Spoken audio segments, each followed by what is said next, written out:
Sir, വിരട്ടലുമായി ഇങ്ങോട്ട് വരണ്ട പറയുന്നത് മുഖ്യമന്ത്രി പിണറായി വിജയനാണ്. പറഞ്ഞത് BJPയുടെ സംസ്ഥാന അധ്യക്ഷൻ രാജീവ് ചന്ദ്രശേഖറിനോടാണ്. എന്താണ് ഈ രാജീവ് ചന്ദ്രശേഖർ മുഖ്യമന്ത്രിയെ ഭയപ്പെടുത്തിയോ, ഭീഷണിപ്പെടുത്തിയോ, പേടിപ്പെടുത്തിയോ? എന്താണ് സംഭവിച്ചിരിക്കുന്നത്? സംഭവം എന്ന് പറഞ്ഞാൽ ഞാനൊരു സാങ്കല്പികമായ ചോദ്യം ചോദിക്കാം. ഇപ്പം തുരൂരിൽ വാരിയംകുന്ന് ഹാജിയെ അനുസ്മരിച്ചുകൊണ്ടുള്ള ഒരു സമ്മേളനം വിളിച്ചുകൊണ്ടുവന്നു. മാപ്പിള ലഹളയിൽ പങ്കെടുത്ത ആളുകളെയെല്ലാം, ഇരയായ ആൾക്കാരെയല്ല, പങ്കെടുത്ത ആളുകളെയെല്ലാം സംഘടിപ്പിച്ചുകൊണ്ട് ഒരു യോഗം ലഹള നടത്തിയവരെ വിളിച്ചിട്ട് അമിത്ഷാ അത് വന്ന് ഉദ്ഘാടനം ചെയ്യും. എങ്ങനെ ഇരിക്കും? മലബാറിലെ മാപ്പിളമാർക്കൊരു സംശയം തോന്നുന്നില്ലേ? ഇതിൻ്റെ ഉദ്ദേശം എന്താ? അതുപോലൊരു സംശയം സ്വാഭാവികമാണ്. അതുമാത്രമേ കേരളത്തിലെ അയ്യപ്പ ഭക്തരായിട്ടുള്ള ജനങ്ങൾക്ക് തോന്നിയിട്ടുള്ളൂ. അതിൻ്റെ ഒരു പ്രതിധ്വനിയാണ് രാജീവ് ചന്ദ്രശേഖർ പറഞ്ഞതിൽ തോന്നിയത്. കാരണം പണ്ടൊരു കോഴിയുടെ തലയിൽ ഒരു കശുവണ്ടി വീണു. ആ കശുവണ്ടി അത് വിചാരിച്ച് ആകാശം ഇടിഞ്ഞു വീഴുകയാണെന്ന് മറ്റുള്ള കോഴികളെല്ലാം കൂട്ടിക്കൊണ്ട് അത് നമുക്ക് എവിടെയെങ്കിലും പോയി രക്ഷപ്പെടാം എന്ന് പറഞ്ഞ് യാത്ര ചെയ്തു. അപ്പോൾ പോയപ്പോൾ ഒരു കുറുക്കൻ വന്നിട്ട്, ഓഹോ അതാണ് പ്രശ്നം, ആകാശം ഇടിഞ്ഞു വീണു, നമുക്കൊരു കാര്യം ചെയ്യാം, അവിടെ എനിക്ക് അറിയാവുന്ന ഒരു സ്ഥലമുണ്ട്, ഒരു മാളം, അപ്പോൾ ആകാശം ഇടിഞ്ഞേ വീഴത്തില്ല അതിൻ്റെ മുൻപിൽ എന്ന് പറഞ്ഞു എല്ലാത്തിനെയും കൂടെ കൂട്ടിക്കൊണ്ട് മാളത്തിലേക്ക് കൊണ്ടുപോയി. എന്നിട്ട് ഓരോരോ കോഴിയായിട്ട് സാപ്പിട്ടു.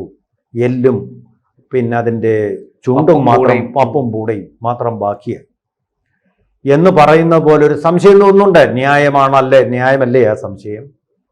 പിണറായി വിജയൻ തന്നെ ചിന്തിച്ചു നോക്കിയാൽ മനസ്സിലാവുന്നേ ഉള്ളൂ. പുറകോട്ടൊന്ന് നോക്കിയാൽ സുപ്രീം കോടതിയിൽ അങ്ങ് ഡൽഹിയിൽ നിന്നൊരു വിധി വന്ന വിധി പകർപ്പ് പോലും വന്ന് അതിൻ്റെ മഷി ഉണങ്ങും മുമ്പേ തൃപ്തി ദേശായി, രഹ്ന ഫാത്തിമ തുടങ്ങിയ ആൾക്കാരെ പോലീസ് വേഷവും അണിയിച്ചുകൊണ്ട് മറയിച്ചുകൊണ്ട് ക്യാമോഫ്ലാഷ് ചെയ്തുകൊണ്ട് ശബരിമല അയ്യപ്പന്റെ സന്നിധാനത്തിലേക്ക് കൊണ്ടുപോയി അതുവരെ പുലർത്തി വന്നിരുന്ന വിശ്വാസ ഗോപുരം ബാബറി മസ്ജിദ് തകർത്തതുപോലെ തകർക്കാൻ വേണ്ടി ശ്രമിച്ചത് പോലീസും പിണറായി വിജയനും CPM കൂടി ചേർന്നാണ്. എന്തൊരു പരമഭക്തരായിട്ടുള്ള ആൾക്കാരല്ലേ?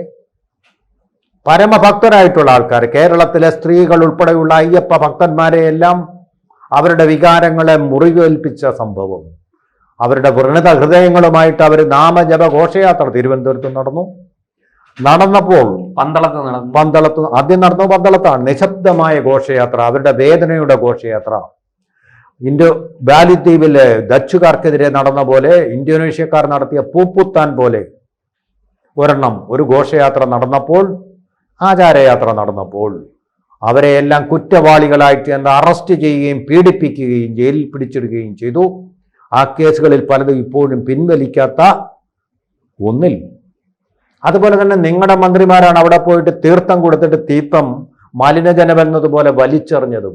അയ്യപ്പന്റെ മുമ്പിൽ പോയി ഇതാണോ അയ്യപ്പൻ എന്ന് ചോദിച്ചു, താങ്കൾ തന്നെയാണ്. ഇതാണോ അയ്യപ്പന്റെ വിഗ്രഹം? അധിക്ഷേപിക്കാൻ വേണ്ടിയിട്ട് ഇതാണോ അയ്യപ്പന്റെ വിഗ്രഹം? ഇത്രയേ ഉള്ളൂ അയ്യപ്പന്റെ വിഗ്രഹം എന്ന് പറഞ്ഞു. വിഗ്രഹാരാധനയിൽ വിശ്വാസമില്ലാത്ത താങ്കൾക്ക്, ഈശ്വരനിൽ പോലും വിശ്വാസമില്ലാത്ത താങ്കൾ എന്തിനാണ് അവിടെ ചെന്ന് ഒരു ടൂറിസ്റ്റായിട്ട് അയ്യപ്പ വിഗ്രഹം കാണുന്നത്? അത് വിശ്വാസികൾക്കുള്ള സ്ഥലമാണ്. കമ്മ്യൂണിസ്റ്റ് പാർട്ടി അതുപോലെ വിശ്വാസമില്ലാത്തവർക്കുള്ള സ്ഥലമാണ്. വൈരുദ്ധ്യാത്മക ഭൗതികവാദത്തിൽ വിശ്വസിക്കുന്നവർക്കുള്ളതാണ്. അപ്പോൾ ഒരു വൈരുദ്ധ്യാത്മക ഭൗതികവാദി അയ്യപ്പന് വേണ്ടി, അത് ഭൗതികവാദമല്ല ആത്മീയവാദത്തിന്റെ ഭാഗമാണ്, അവിടെ ചെല്ലുമ്പോൾ സ്വാഭാവികമായിട്ടും അയ്യപ്പ ഭക്തന്മാർക്കിടയിൽ ഒരു സംശയം ഉണ്ടാവും. ആ സംശയം മാത്രമാണ് രാജീവ് ചന്ദ്രശേഖർ. അതുപോലെ തന്നെ സർ, അത് ഈ പറയുമ്പോഴും ഈ ആഗോള അയ്യപ്പ സംഗമം പമ്പയിൽ സംഘടിപ്പിക്കുന്നത് തിരുവിതാംകൂർ ദേവസ്വം ബോർഡിന്റെ ജൂബിലി വാർഷിക ആഘോഷങ്ങളോടനുബന്ധിച്ചാണ് എന്നാണ് മുഖ്യമന്ത്രി പറയുന്നത്. അപ്പോ അവിടെ പക്ഷെ നമുക്ക് പുറമേ നിന്ന് നോക്കുമ്പോൾ അങ്ങനെയൊക്കെ തോന്നുമെങ്കിലും ശബരിമലയുമായി ബന്ധപ്പെട്ട് വേറെ ചില കാര്യങ്ങൾ അതിലേക്ക് ക്ഷണിക്കപ്പെട്ടിരിക്കുന്നവർ, ഇപ്പോൾ ബിന്ദു അമ്മിണിയും രഹ്ന ഫാത്തിമയൊക്കെ പങ്കെടുത്തേക്കുമെന്ന് പറഞ്ഞ് മാധ്യമങ്ങൾ ചർച്ച ചെയ്യുന്നുണ്ട്. ആ ചർച്ച മറ്റു ചില കാര്യങ്ങൾ മറച്ചു വയ്ക്കാനല്ലേ എന്നൊരു സംശയമാണ് ഉയരുന്നത്. കാരണം എരുമേലിയിൽ ഒരു വിമാനത്താവളം വരാനുള്ള പാരിസ്ഥിതിക പഠനം ഒക്കെ നടന്നുകൊണ്ടിരിക്കുകയാണ്. ഇതുമായി ബന്ധപ്പെട്ട് നിക്ഷേപങ്ങൾ അവിടെ വരാൻ, ഈ കമ്പനിയിലേക്ക്, വിമാനത്താവളം സ്ഥാപിക്കുന്ന ഒരു സർക്കാർ കൂടി പങ്കാളിത്തം വഹിക്കുന്ന കമ്പനിയിലേക്ക് നിക്ഷേപം കൊണ്ടുവരാനുള്ള ഒരു വളഞ്ഞ വഴിയല്ലേ ഈ അയ്യപ്പ സംഗമം? അത് നിക്ഷേപ സംഗമമായിട്ട് സംഘടിപ്പിക്കണം. അയ്യപ്പന്റെ കെയർ ഓഫിൽ തീവട്ടിക്കൊള്ള നടത്താൻ പാടില്ല. ഒന്നാമത്തെ കാര്യം. അത് ബിന്ദു അമ്മണി അപേക്ഷിച്ചിരിക്കുകയാണ് സംഗമത്തിൽ പങ്കെടുക്കാൻ. എന്തൊരു പരമഭക്തയാണ്. അതെ അതെ അതെ. ഈ ഭക്തിയൊക്കെ കണ്ടാൽ നമ്മുടെയൊക്കെ ഭക്തിയൊന്നും ഒന്നുമല്ലാന്ന് തോന്നിപ്പോവും. ഇവിടെ ചെയ്യാൻ ദേവസ്വം ബോർഡിന്റെ രജത ജൂബിലിക്ക് പോലും ജൂബിലി രജത ജൂബിലി അല്ല, അത് കഴിഞ്ഞു. ജൂബിലിക്ക് വേണ്ടി നിങ്ങൾ ദേവസ്വം ബോർഡിന്റെ ജൂബിലി ആണെങ്കിൽ അയ്യപ്പന്മാരെ സംഘടിപ്പിക്കുന്ന എന്തിനാ? ദേവസ്വം ബോർഡ് അയ്യപ്പന്മാരുമായിട്ട് എന്താ ബന്ധം?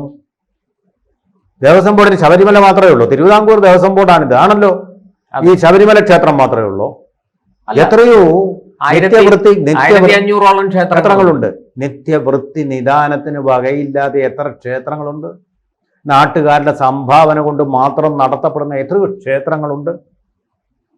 അവിടെയല്ലേ ഇത് സംഘടിപ്പിക്കേണ്ടത്? അവയെ നന്നാക്കി എടുക്കുകയല്ലേ ചെയ്യേണ്ടത്? തിരുവിതാംകൂർ ദേവസ്വം ബോർഡ് എന്ന് പറഞ്ഞാൽ നിങ്ങളുടെ നോമിനേഷനിൽ നിങ്ങളുടെ നാമനിർദ്ദേശത്തിൽ കുറെ നിങ്ങളുടെ പാർട്ടിക്കാർക്ക് കയറിയിരിക്കാനുള്ള സീറ്റാണ്. അവർക്ക് അമ്പലത്തിന്റെ ചെലവിൽ ശമ്പളവും കിമ്പളവും മറ്റു കാര്യങ്ങളും കൊടുക്കാനുള്ള സൗകര്യമാണ്. അത് നിങ്ങൾ ആഘോഷിക്കേണ്ടത് ഏതെങ്കിലും 5 സ്റ്റാറിൽ ഹോട്ടലിൽ പോയി ആഘോഷിച്ചോളൂ. അതിന്റെ സന്തോഷം പങ്കിടാൻ വേണ്ടിയിട്ട്. ഒരൊറ്റ ഒരെണ്ണത്തിന് അയ്യപ്പന് വിശ്വാസമുള്ളതാണ് ഇതിനകത്ത് കയറിയിരിക്കുന്നത്. അവിടെ നിന്ന് അഴിമതി നടത്തുക, ശർക്കര വാങ്ങുന്നതിൽ പോലും കൊള്ള നടത്തുക ഉണ്ടായിട്ടില്ലേ? അനുഭവങ്ങൾ ഉണ്ടായിട്ടില്ലേ?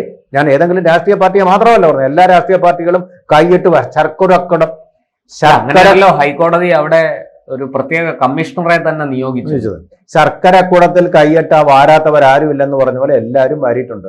അരവണ പായസത്തിൽ വരെ അഴിമതി നടന്നിട്ടില്ലേ? എത്ര അരവണ ടിന്ന് വാങ്ങുന്നതിൽ ക്വാളിറ്റി ഇല്ലാത്ത അരവണ ഉണ്ടാക്കി കൂട്ടം കൂട്ടി എത്ര കോടി രൂപകളാണ് തുലച്ചത്? എത്ര എണ്ണമാണ് നശിപ്പിച്ച് പരിസ്ഥിതിക്ക് മാലിന്യം ഉണ്ടാക്കിയിരിക്കുന്നത്? ഇതിന്റെ കഥകളൊന്നും പറയണ്ട. ദേവസ്വം ബോർഡിന്റെ രജതപൂരി ആഘോഷിക്കാനൊന്നും ഇല്ലാത്തതാണ്. നിങ്ങൾക്ക് ആഘോഷിക്കണമെങ്കിലേ അയ്യപ്പന്മാരുടെ ചെലവ് വേണ്ട. ഇതൊരു ഭക്തി സംഘം. അയ്യപ്പ ഭക്ത എന്നുള്ള വാക്ക് അവിടെ ഉപയോഗിക്കരുത്. ഭക്തിയുടെ ലെവലേശം ഉള്ളവരല്ല ഇവരൊന്നും. നിങ്ങളുടെ നോമിനികളാണ് PS പ്രശാന്ത് ഉൾപ്പെടെ. നിങ്ങൾക്ക് നിങ്ങളുടെ രാഷ്ട്രീയം വളർത്താൻ വേണ്ടിയിട്ടുള്ള ഒരു വേദിയാക്കരുത്. രാഷ്ട്രീയം നിങ്ങൾ തന്നെയാണല്ലോ പറയുന്നത്. രാഷ്ട്രീയം പൊതുകാര്യം, മതം എന്ന് പറയുന്നത് സ്വകാര്യം. അപ്പൊ വേണ്ടത് ഗവൺമെന്റിൽ നിന്ന് പാടെ ഈ ഭക്തരുടെ സ്വകാര്യതയെ ഡീലിങ്ക് ചെയ്യുക എന്നുള്ളതാണ്. ലിങ്ക് ചെയ്യുകയല്ല. ഗവൺമെന്റിന്റെ പരിപാടിയായിട്ട് ഗവൺമെന്റിന്റെ പേരിൽ നടക്കുന്ന, ഗവൺമെന്റ് നോമിനേഷൻ നടത്തുന്ന ഒരു സ്ഥാപനത്തിൽ നിന്ന് ഇതിനെ വേർപെടുത്തണം. അത് അതിന്റെ ട്രസ്റ്റിന്റെ നേതൃത്വത്തിൽ നടക്കണം. തിരുപ്പതി തിരുമല വെങ്കടജലപതി ക്ഷേത്രം ട്രസ്റ്റ് അവരാണ് നടത്തുന്നത്. ഏതെങ്കിലും സംഗമം അവിടെ നടത്തിയിട്ടോ? ഇവിടുന്ന് ധാരാളം പേര് പോകുന്നുണ്ടല്ലോ, ഇപ്പോഴും പോയിക്കൊണ്ടിരിക്കുന്നു തിരുപ്പതിയിലേക്ക്. ഏതെങ്കിലും ഒരു ആഗോള സംഗമം അവിടെ നടത്തിയിട്ടുണ്ടോ? തിരുപ്പതി ഭക്തർ പളനിയിൽ ധാരാളം പേര് പോകുന്നുണ്ടല്ലോ, അവിടെ നടത്തിയിട്ടുണ്ടോ?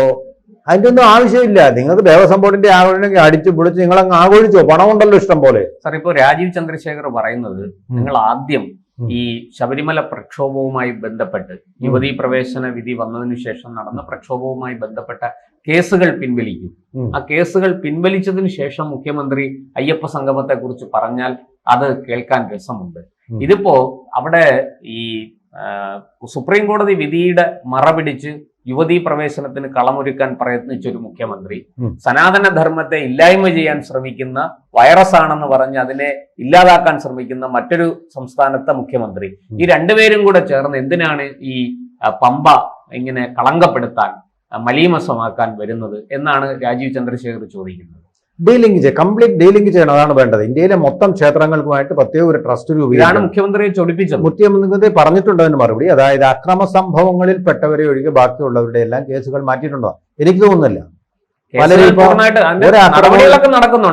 പിൻവലിച്ചിട്ടില്ല, പൂർണ്ണമായിട്ടും പിൻവലിച്ചിട്ടില്ല എന്നുള്ളതാണ് സത്യം. അവിടെ കുറച്ചു നാളും കൂടെ കിടക്കട്ടെ, ഒന്ന് അനുഭവിക്കട്ടെ എന്നുള്ള മട്ടിൽ വളരെ വളരെ നിങ്ങൾ ആ ശബരിമലയിൽ സ്ത്രീകളെയും കൊണ്ട് വേഷം കെട്ടിച്ച് പോലീസിന്റെ യൂണിഫോം ഇട്ട് മറച്ചു പിടിച്ച് പോലീസുകാർ DIGമാരെ കൊണ്ട് മറച്ചു പിടിച്ചുകൊണ്ട് പോയല്ലോ, ഒളിച്ചു കടത്താൻ ശ്രമിച്ചല്ലോ, ഒരു തരം മനുഷ്യക്കടത്താണ് നടത്തിയത്. ആ മനുഷ്യക്കടത്ത് നടത്തിയപ്പോൾ കാണിച്ച ആവേശമൊന്നും ഇപ്പൊ കേസ് പിൻവലിക്കാൻ നിങ്ങൾ കാണുന്നില്ല. നിങ്ങളത് കൊണ്ടുപോയില്ലായിരുന്നുവെങ്കിൽ ഇങ്ങനെയുള്ള അക്രമ സംഭവങ്ങളും ഉണ്ടാവത്തില്ലായിരുന്നു.